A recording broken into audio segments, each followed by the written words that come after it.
ஐயோ சாவிய வேற எங்க வச்சேன்னு தெரியலையே. சின்ன பொண்ணு அக்காக்கு ஒரு கால் அடிச்சு சொல்லிரும். ஹலோ ஹலோ, சின்ன பொண்ணு அக்காவா?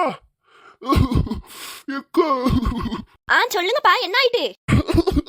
எக்கா, நான் யாருன்னு தெரியுதா? நான் தான் ராதிகாவோட புருஷன் பேசுறேன். அதெல்லாம் தெரியுது. தொப்பி மண்டையன்னு நம்பரை சேவ் பண்ணி தான் வச்சிருக்கேன். என்ன விஷயம்? எதுக்கு அழுவுற மாதிரி இருக்கீங்க? எக்கா, என் பொண்டாட்டி மயக்கம் போட்டு விழுந்துட்டா. பேச்சு மூச்சு இல்லாம இருக்காங்க. நான் ஹாஸ்பிட்டல் கொண்டு போறோம், சீக்கிரம் வந்துருங்கக்கா. என்ன தம்பி சொல்ற? ராதிகா மயக்கம் போட்டு விழுந்துட்டாளா? என்னால நம்பவே முடியலையே. நல்லா சாப்பிட்டு கெளுத்தி மாதிரி தானே இருப்பா. அவளுக்கு எப்படி மயக்கம் வந்துச்சு? எக்கா, நீங்க வேற அக்கா இப்படி சொல்றீங்க?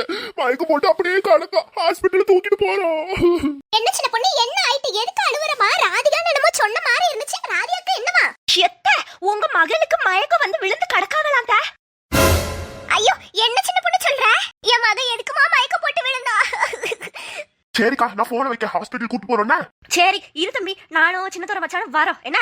சரிக்கா, சீக்கிரம் வாங்க. செத்தா உங்க மகன் எல்லாத்தையாச்சும் தின்னு தொலைஞ்சிருப்பா. அதுக்குதான் இப்படிலாம் வருது. சரி இருங்க, நாங்க ஹாஸ்பிட்டல் போயிட்டு வரோம். சின்ன பொண்ணு இருமா, நானும் வரேன். எத்த 3 பேர் இப்படி போக முடியும்? இருங்க, நாங்க போயிட்டு வரோம். என்னன்னு உங்களுக்கு கால் பண்றேன், சரியா?